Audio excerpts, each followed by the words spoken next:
আল্লাহর নবী সাল্লাল্লাহু আলাইহি ওয়াসাল্লাম একদিন মসজিদে নববীতে আসলেন। আসার পরে মিম্বরের প্রথম সিঁড়ির মধ্যে পা রাখলেন। পা রাখার সাথে সাথে নবীজি বললেন আমিন। আবার দ্বিতীয় সিঁড়ির মধ্যে পা রাখলেন, নবীজি বললেন আমিন। এভাবে দ্বিতীয় সিঁড়িতে পা রাখার পরে নবীজি আবার বললেন আমিন। এভাবে নবীজি তারপরে জুমার সালাত শেষ করলেন। সাহাবায়ে কেরাম নামাজের পরে জিজ্ঞাসা করলেন, হে আল্লাহর রাসূল, আজকে এমন কিছু আপনি করেছেন যা আপনি কখনো করেন নাই, আমরা দেখি নাই, তার কারণ কি? তখন নবীজি বললেন, আমি যখন মিম্বরে প্রথম সিঁড়িতে পা রাখার সাথে সাথে জিব্রাইল আসলেন, আয়েশা একটা দোয়া করলেন। জিব্রাইল বলতেছেন, কোন ব্যক্তি তার জীবদ্দশায় তার মা বাবা অথবা তাদের দুইজনের একজনকে সে বৃদ্ধ অবস্থায় বার্ধক্য অবস্থায় পাইল আর তাদের খেদমত করে সে জান্নাত কামাই করলো না, এই ব্যক্তি যেন ধ্বংস হয়ে যায়। বলেন নাউজুবিল্লাহ। 2 নাম্বার নবীজি বলেন, আমি আবার দ্বিতীয় সিঁড়িতে পা রাখলাম। জিব্রাইল আবার দোয়া করলেন, ওই ব্যক্তি যেন ধ্বংস হয়ে যায় যে রমজানের মতো বরকতময় এক মাস পাইল, কিন্তু এই রমজানের মতো মাস পেয়েও তার জীবনের গুনাহগুলো সে মাফ করে জাহান্নাম থেকে মুক্তি লাভ করতে পারলো না, সেই ব্যক্তি যেন ধ্বংস হয়ে যায়। বলেন নাউজুবিল্লাহ। আল্লাহ নবী সাল্লাল্লাহু আলাইহি সাল্লাম বলেন আমিন। এভাবে দ্বিতীয় সিঁড়িতে নবীজি পা রাখলেন।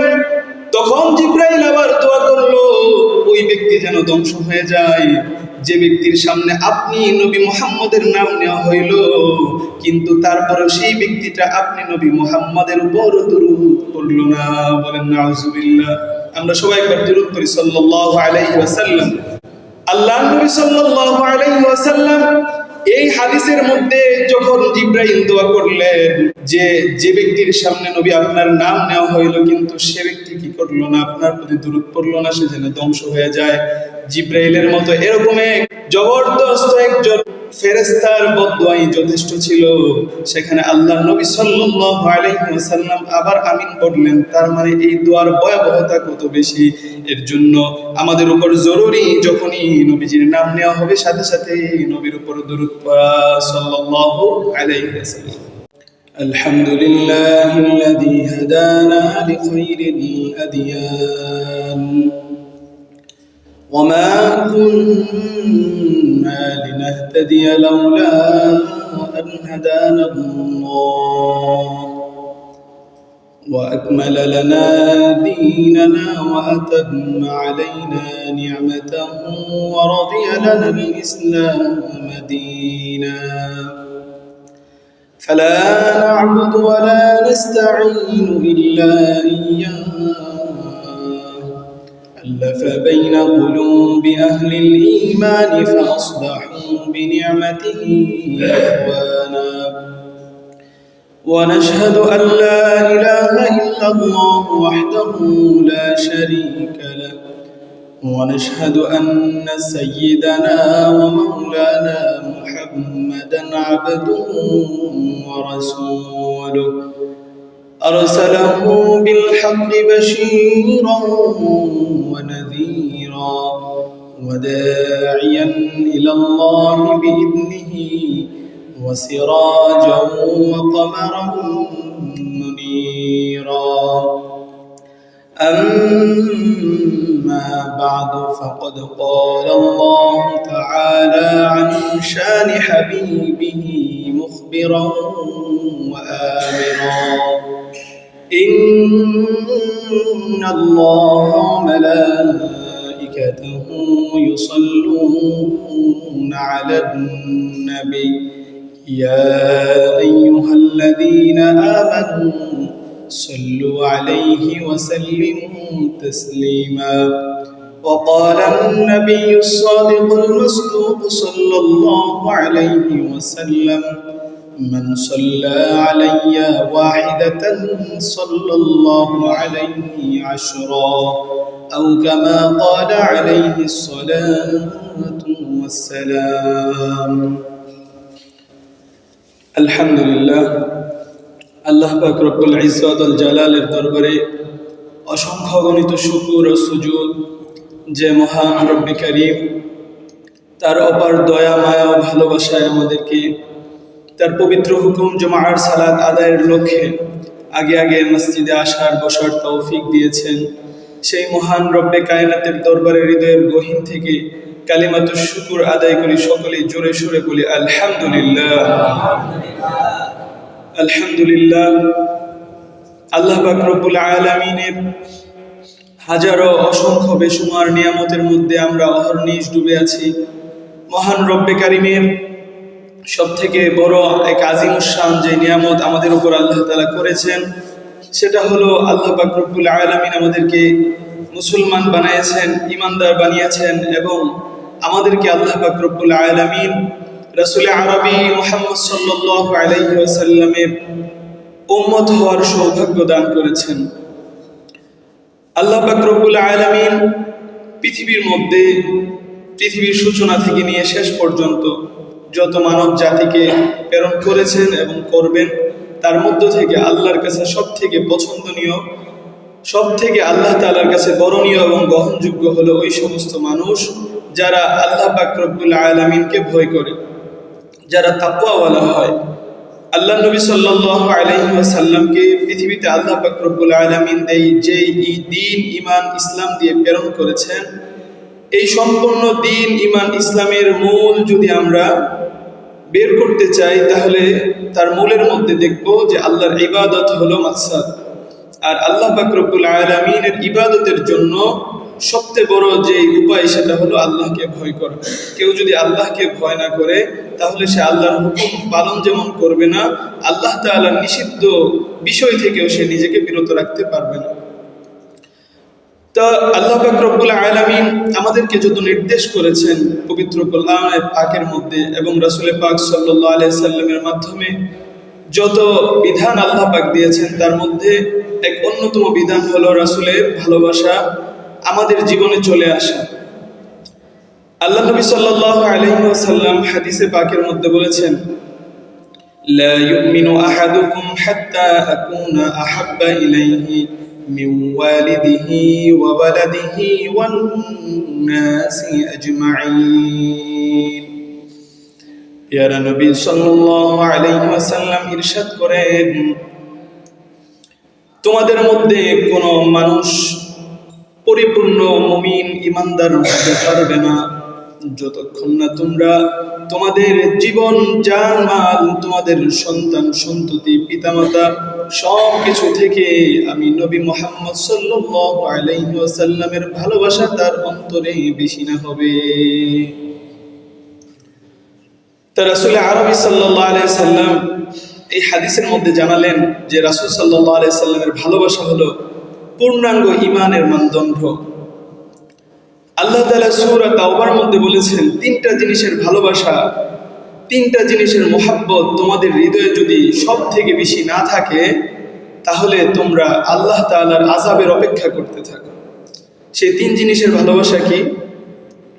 আল্লাহ পাক রব্বুল আলামিন সেখানে বলতেছেন যে তোমাদের জান, মাল, তোমাদের সন্তান সন্ততি, তোমাদের স্ত্রী, পুত্র, তোমাদের বাড়ি, সব কিছু থেকে যদি আল্লাহ পাকের মুহাব্বত, আল্লাহ রাসূল সাল্লাল্লাহু আলাইহি সাল্লামের মুহাব্বত এবং আল্লাহর রাস্তায় তোমাদের জানমাল নিয়ে জিহাদে বের হয়ে যাওয়া যদি তোমাদের কাছে এই সব কিছু থেকে প্রিয় এবং ভালোবাসার না হয়, আল্লাহ বলেন তাহলে তোমরা অপেক্ষা করো আল্লাহ পাকের আযাবের।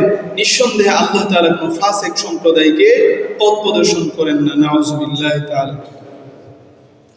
তো রাসূল পাক সাল্লাল্লাহু আলাইহি ওয়াসাল্লামের ভালোবাসা পূর্ণাঙ্গ ঈমানের অন্যতম এক অংশ। আর রাসূলের ভালোবাসা একজন মুমিনের জীবনের পরম পাওয়া এবং প্রার্থনীয় বিষয় হওয়া উচিত। আল্লাহ নবী সাল্লাল্লাহু আলাইহি ওয়াসাল্লাম হাদিসের মধ্যে বলেন, কোন ব্যক্তি আমি নবীকে, আমার নবীর সুন্নতকে ভালোবাসলো, সে আমি নবীকে ভালোবাসলো। আর যে আমি নবীকে ভালোবাসলো, সে আমার সাথে কিয়ামতের ময়দানে জান্নাতে থাকবে। বলেন সুবহানাল্লাহ।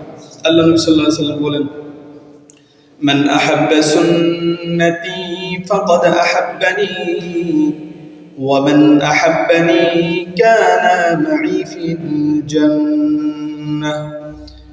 রাসূল পাক সাল্লাল্লাহু আলাইহি ওয়াসাল্লাম বলেন, যে ব্যক্তি আমি নবী মুহাম্মদ সাল্লাল্লাহু আলাইহি ওয়াসাল্লামের জীবন আদর্শ সুন্নাহর অনুসরণ করবে, ফাকাদ আহাব্বানি, সেজন্য আমি নবীকে ভালোবাসলো, অনুসরণ করলো।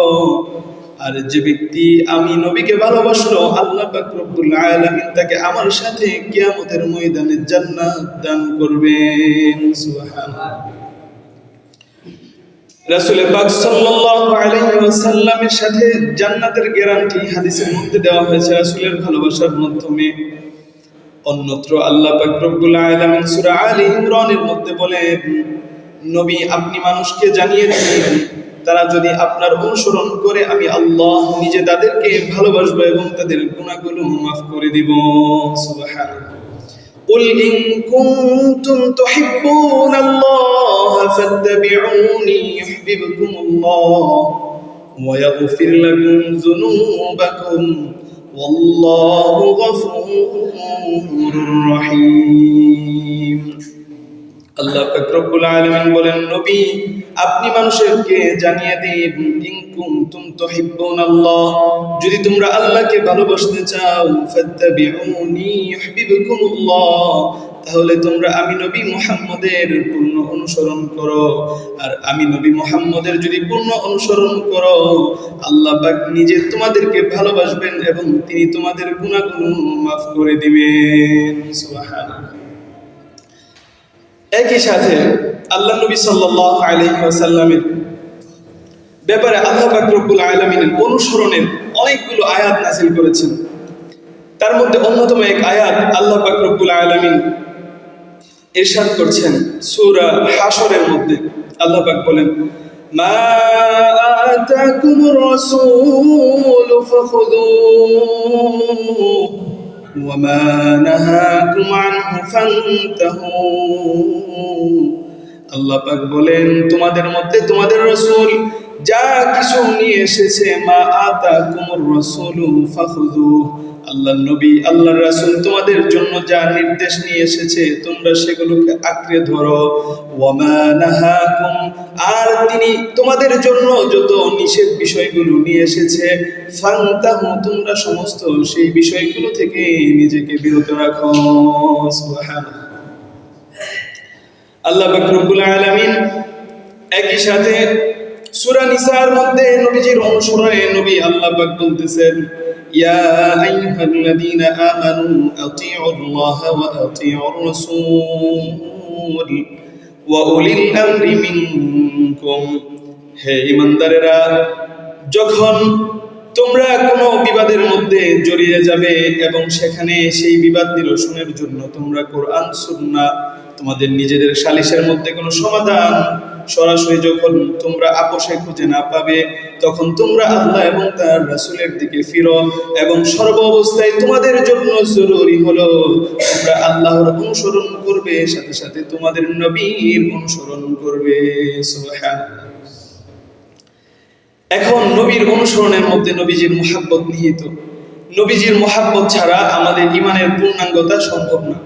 নবীজির মুহাব্বতের জন্য যতগুলো পন্থা আছে তার মধ্য থেকে অন্যতম হলো নবীজির অনুসরণ এবং সব সময় নবীজির প্রতি দুরূদ প্রেরণ করা, সালাত প্রেরণ করা, সালাম প্রেরণ করা।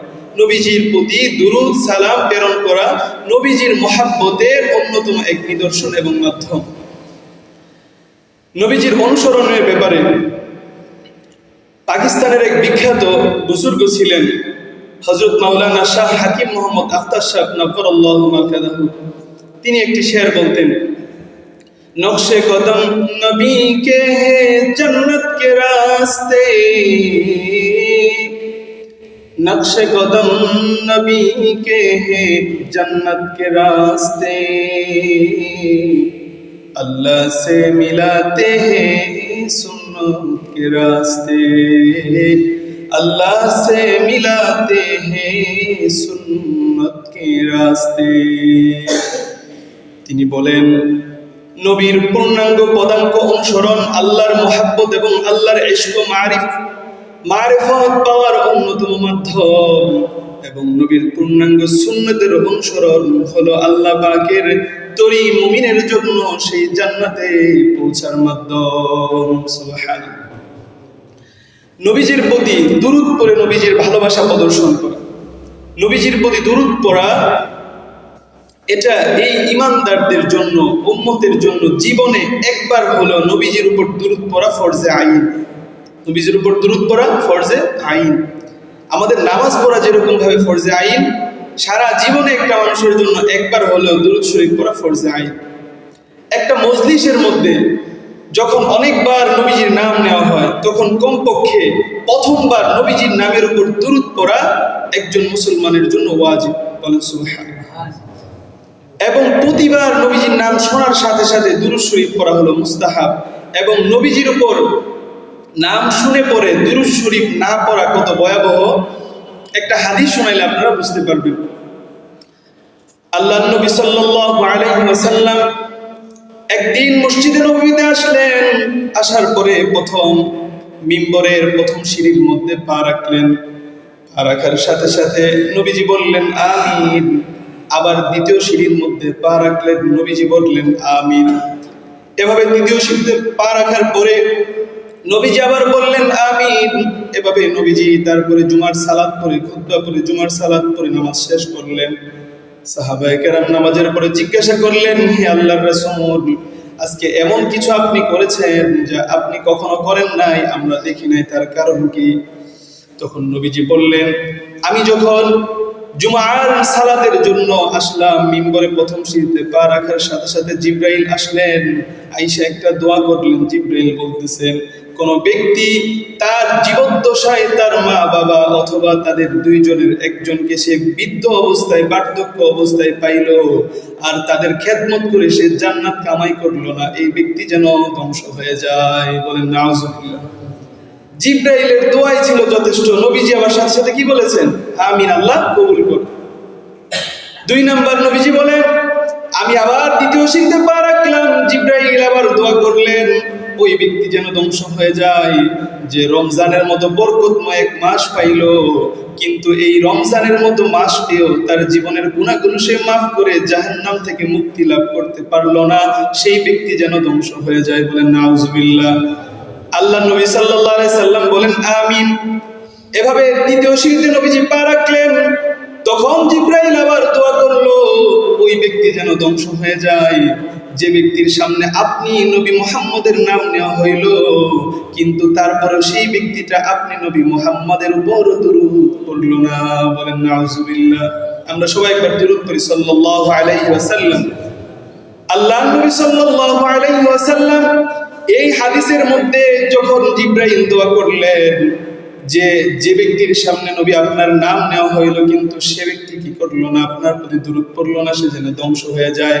জিবরাইলের মতো এরকম এক জবরদস্ত একজন ফেরেশতার বদদোয়াই যথেষ্ট ছিল। সেখানে আল্লাহ নবী সাল্লাল্লাহু আলাইহি ওয়াসাল্লাম আবার আমিন বললেন। তার মানে এই দোয়ার ভয়াবহতা কত বেশি। এর জন্য আমাদের উপর জরুরি, যখনই নবীজির নাম নেওয়া হবে সাথে সাথে নবীর উপর দুরূদ পড়া সাল্লাল্লাহু আলাইহি ওয়াসাল্লাম। দুরূদের ফজিলত কত বেশি। তার আগে দুরূদের গুরুত্ব এবং নির্দেশটা, এই হাদিস থেকে তো গুরুত্বটা বুঝেছেন। কোরআনে পাকের মধ্যে আল্লাহ পাক নবীর উপর দুরূদের ব্যাপারে কত জোরালো নির্দেশ দিয়েছেন এবং কত গুরুত্ব প্রদান করেছেন।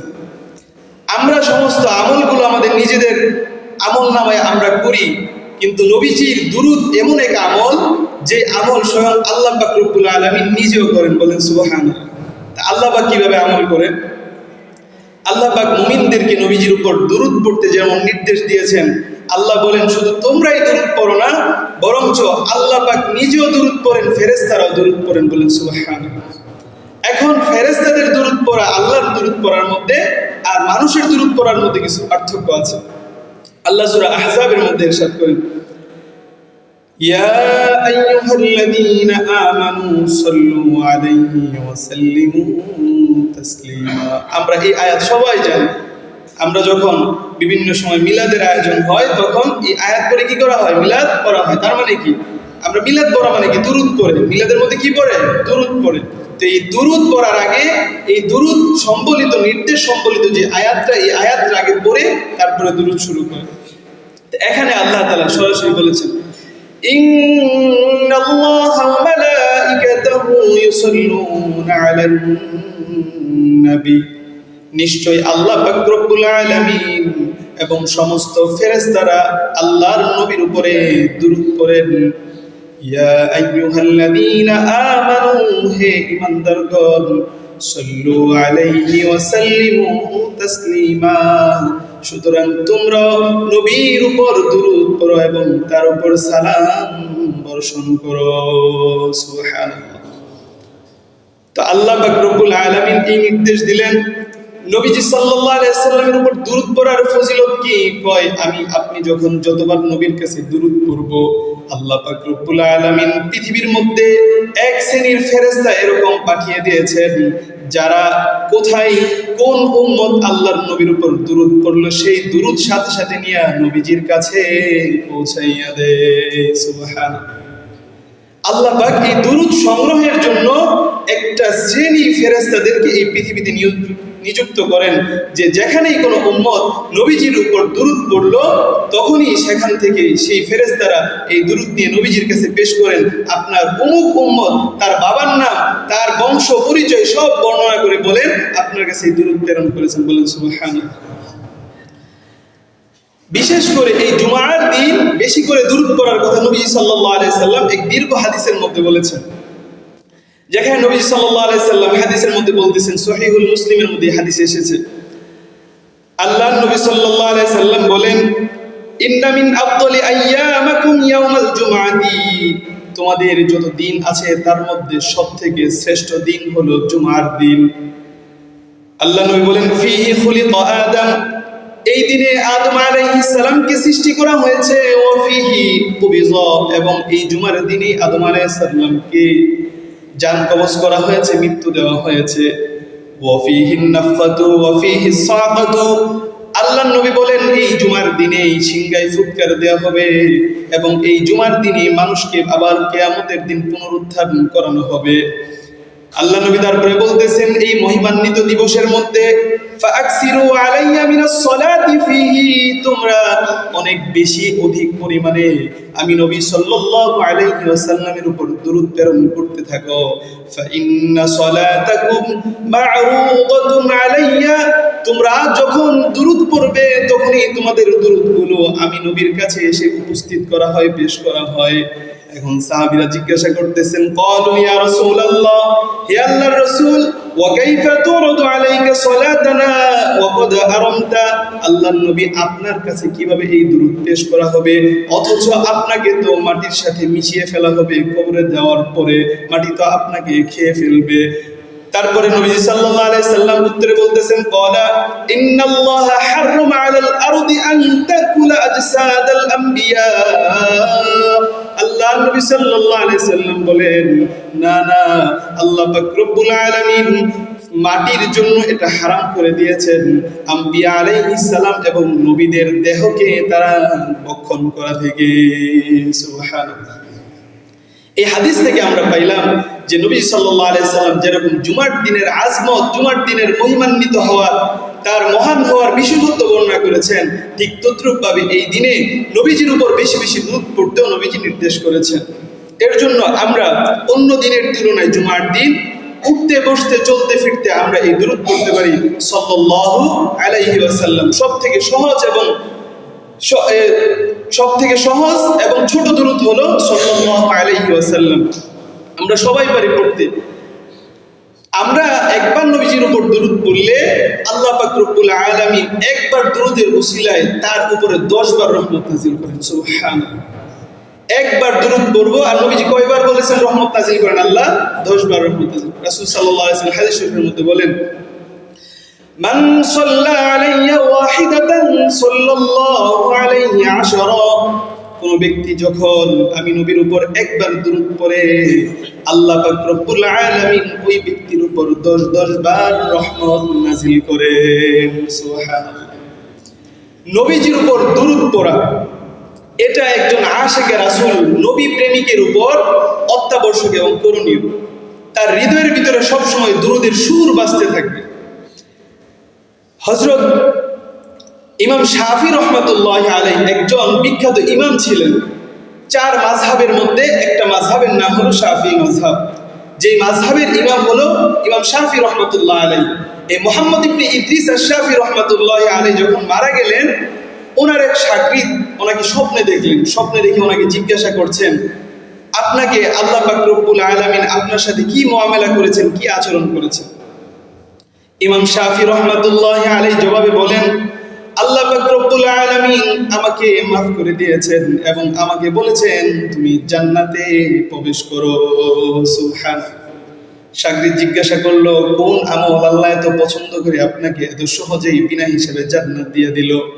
ইমাম শাফি রাহমাতুল্লাহি আলাইহি বলেন, আমি প্রিয় নবী সাল্লাল্লাহু আলাইহি ওয়াসাল্লামের উপর যতবার দুরূদ পড়েছি এই দুরূদের উসিলায় আল্লাহ আমাকে জান্নাত দিয়েছেন। সুবহানাল্লাহ। একইভাবে আবুল ফজল আল কিন্দি রহমাতুল্লাহি আলাইহি নামে একজন বিখ্যাত লেখক মুসান্নিফ ছিলেন, এক বুজুর্গ আলেম ছিলেন যিনি কিতাব লিখতেন। ওনার মৃত্যুর পরেও এরকম ওনার এক শাগরিদ ইব্রাহিম ইবনে আল আব্বাদ রহমাতুল্লাহি আলাইহি উনি ওনাকে স্বপ্ন যুগে দেখলেন। দেখার পরে তিনি ইব্রাহিম আল আব্বাদ তিনি ওনার উস্তাদকে জিজ্ঞাসা করতেছেন, আবুল ফজল আল কিন্দি রহমাতুল্লাহি আলাইহিকে আপনার সাথে আল্লাহ পাক রব্বুল আলামিন কি মুআমালা করেছেন, কেমন আচরণ করেছেন? ইব্রাহিম তখন ওই আবুল ফজল আল কিন্দি রহমাতুল্লাহি আলাইহি বলেন, আল্লাহ পাক আমাকে মাফ করে দিয়েছেন, জান্নাত দান করেছেন। জিজ্ঞাসা করলো, কোন আমলের বদলতে আপনার সাথে এই মুআমালা করেছেন? তিনি বলেন, আমি যখন কিতাব লিখতাম যখনই নবীর নাম আসতো আমি সাথে সাথে নবীর উপর দুরূদ প্রেরণ করতাম এবং সেখানে দুরূদ শরীফ লিখেছি। আমি আল্লাহর কাছে এই এমন এক আমল গ্রহণযোগ্য এবং কবুল হয়েছে যে প্রতিবার নবীজির নাম লেখার সাথে সাথে যে আমি দুরূদ লিখতাম এই উসিলায় আল্লাহ পাক আমাকে মাফ করে দিয়েছে। সুবহানাল্লাহ। আরেকটা ঘটনা কিতাবের মধ্যে এসেছে, সমরকন্দের অধিবাসী এক ব্যবসায়ী ছিল, প্রখ্যাত ব্যবসায়ী, এবং তার অনেক ধন দৌলত ছিল। তার 2 জন সন্তান ছিল। তো ওই পিতা মারা যাওয়ার পরে সেই 2 সন্তানের মধ্যে তাদের সম্পদ ভাগ বাটোয়ারা হইল। তো সমস্ত সম্পদ অর্ধেক 2 সন্তানের মধ্যে ভাগ হওয়ার পরে একটা অতিরিক্ত এক সম্পদ ছিল যেটা অনেক বরকতময় ছিল। সেটা হলো সেই ব্যবসায়ীর কাছে প্রিয় নবী সাল্লাল্লাহু আলাইহি ওয়াসাল্লামের মোবারক দাড়ি মোবারক ছিল 3টা। কয়টা? 3টা। নবীজির 3টা মোবারক বরকতময় দাড়ি ছিল ওই লোকটার সম্পদের মধ্যে। তো এখন 2 ভাইয়ের মধ্যে 2টা দাড়ি বন্টন হয়েছে, আরেকটা দাড়ি রয়ে গেছে। এখন ছোট ভাই বলতেছে যে এই একটা দাড়ি এটা কি করব, এটা আমরা অর্ধেক করে 2 ভাই ভাগ করে নিই, নবীজির ভালোবাসা। তখন বড় ভাই বলতেছে যে তোমার যদি নবীজির দাড়ির প্রতি এতই মায়া ভালোবাসা থাকে তাহলে তুমি তোমার সমুদয় সম্পদ দিয়ে এই 3টা দাড়ি তুমি নিয়ে যাও, তোমার সমুদয় সম্পদ দিয়ে তুমি 3টা দাড়ি নিয়ে যাও। তো এই ছোট ভাই সে নবীজির ভালোবাসায় নবীজির মোহাব্বতে এশকে তিনি বলতেছেন যে আমার কাছে আমার এই সমুদয় সম্পদ থেকে নবীজির এই বরকতপূর্ণ 3টা দাড়ি বেশি দামি এবং মূল্যবান। তো সেই হিসাবে তিনি নবীজি সাল্লাল্লাহু আলাইহি সাল্লামের দাড়ি মোবারকের বদলতে তার বিনিময়ে তার সমুদয় সম্পদ তার ভাইকে দিয়ে দিলেন। তো নবীজি সাল্লাল্লাহু আলাইহি ওয়াসাল্লাম এই যে নবীজির প্রতি ভালোবাসা এবং মোহাব্বতের এক এশকের সে নিদর্শন দেখাইল। তো এই ছেলেটা যখন মারা গেল ওই জামানার সবথেকে বড় বুজুর্গ আলেমকে আল্লাহ নবী সাল্লাল্লাহু আলাইহি সাল্লাম স্বপ্নে দেখাইলেন, কোন ব্যক্তি যদি এই লোকটা যে আমি নবী মুহাম্মদের দাড়ির উপর এই মোহাব্বত এবং এশকের এক নিদর্শন দেখিয়েছে এবং আমি নবীর উপর সকাল সন্ধ্যা নিয়ম করে সে এই দাড়িগুলো দেখতো আর দুরূদ পড়তো, এই উসিলায় আল্লাহ পাক তাকে এমন ভাবে কবুল করেছেন। কোন ব্যক্তি যদি তার কবরের কাছে গিয়ে আল্লাহর কাছে তার জীবনের হাজতগুলো নিয়ে আল্লাহর কাছে কোনো প্রার্থনা করে আল্লাহ পাক রব্বুল আলামিন তার জীবনের চাহিদাগুলো পুরা করে দেবেন। বলেন সুবহানাল্লাহ। মানুষের মধ্যে এটা প্রসিদ্ধ হয়ে গেল এবং মানুষ সেই কবরের পাশে যে শুধু সাধারণ মানুষ না, আমির উমারা বাদশাহ এবং বড় বড় ধনাঢ্য লোকেরাও তার কবরের পাশে গিয়ে নবীজির প্রতি দুরূদ পড়ে আল্লাহর কাছে দোয়া করলে আল্লাহ তাআলা সেই দোয়াকে কবুল করে নিতেন। তো নবীজির প্রতি ভালোবাসা এটা যেরকম আমাদের ঈমানের অবিচ্ছেদ্য এক অংশ, ঠিক তদ্রূপ ভাবে নবীজির প্রতি মহাব্বত ভালোবাসা এটা আমাদের মানবীয় এবং আমাদের যে স্বভাব, এই স্বভাবের ভিতরে অন্যতম এক বৈশিষ্ট্য থাকা উচিত এবং দরকার। তার ফজিলত কত বেশি, এই যে নবী সাল্লাল্লাহু আলাইহি ওয়াসাল্লাম হাদিসের মধ্যে বলেছেন, একবার দুরূদ পড়লে আল্লাহ পাক তার উপর 10 বার রহমত নাযিল করেন। সুবহানাল্লাহ। আরেক হাদিসের মধ্যে নবী সাল্লাল্লাহু আলাইহি ওয়াসাল্লাম বলেন, কিয়ামতের ময়দানে যখন মানুষের আমল নামা একটার পর একটা হতে থাকবে, তার আমল নামা হিসাব হবে, মিজানের পাল্লায় উঠবে, মানুষ ফুলসিরাতের পুল পার হবে। তো এই ফুলসিরাতের পুল পার হওয়ার সময় বিভিন্ন রকম মানুষের কাইফিয়ত হবে। কোনো মানুষ তো বিদ্যুতের গতিতে পার হয়ে যাবে, কোনো মানুষ তেজদীপ্ত ঘোড়ার ঊর্ধ্ব গতিতে সে পার হয়ে যাবে, কোনো মানুষ ধীরে ধীরে পার হবে, যার যার আমল এবং তার হাইসিয়ত অনুযায়ী সে পার হইতে থাকবে। কিছু মানুষ থাকবে এরকম, যারা তাদের আমলের ওজন এত কম থাকবে যে তারা পার হইতে যাবে তো পইরা যাবে। কি হবে? পার হতে যাবে, পড়ে যাবে নিচে, আগুনের মধ্যে, জাহান্নামের মধ্যে পড়ে যাবে। আর কিছু মানুষ হবে যারা পড়বে না, এই পুল ধরে তারা ঝুলে থাকবে। কি করবে? পুল ধরে ঝুলে থাকবে, পড়তে পারবে না। গাছের মধ্যে যেরকম মানুষ গাছের ডাল ভাঙিয়া গেলে কোথাও যদি এইভাবে ধরে তার বাঁচার জন্য ঝুলে থাকে, ওই সময় বাঁচানোর জন্য দেখা যায় মানুষ আইসা বিভিন্ন উপায় প্রক্রিয়ার মাধ্যমে তাকে সেখান থেকে উদ্ধার করে। তো যেই মানুষটা সেই পুলসিরাতের পুল পার হইতে গিয়ে ঝুলে থাকবে, পইরা যাওয়ার সময় কিছুতে একটা ধইরা ঝুলে থাকবে, সেই মানুষগুলোকে এই ঝুলন্ত অবস্থায় যেই আমলটা তাকে উদ্ধার করবে, সেই আমলের নাম হলো দুরূদ পাঠ করে। বলেন সুবহানাল্লাহ। দুনিয়াতে যে যত বেশি দুরূদ পড়বে, ওই মুসিবতের সময় তার দুরূদের আমলগুলো তাকে সেখান থেকে উদ্ধার করে এই ফুলসিরাতের পুলকে পার করে দিবেন। সুবহানাল্লাহ। আল্লাহ পাক রব্বুল আলামিন নবীজি সাল্লাল্লাহু আলাইহি সাল্লামের ভালোবাসা দিয়ে আমাদের অন্তরকে উজালা করে দেন। সকলে বলে আমিন। এবং নবীজির ভালোবাসায় নবীজির সুন্নতের পূর্ণাঙ্গ অনুসরণ আমাদের জীবনে বাস্তবায়ন করার পরিপূর্ণ তৌফিক দান করেন। সকলে বলে আমিন। এবং বেশি থেকে বেশি দুরূদ পাঠ করার মতো তৌফিক আল্লাহ তাআলা আমাদেরকে দান করেন। বিশেষ করে আজকে জুমার দিন, এই জুমার দিন নবীজি বিশেষভাবে নির্দেশ করেছেন, তোমরা বেশি বেশি আমার উপর এই দিনে দুরূদ পড়ো। আল্লাহ পাক রব্বুল আলামিন আমাদের এই আলোচনার উপর নিজেকে এবং সকলকে আমল করার তৌফিক দান করেন। আমিন। ওয়া আখিরু দাওয়ানা আলহামদুলিল্লাহ।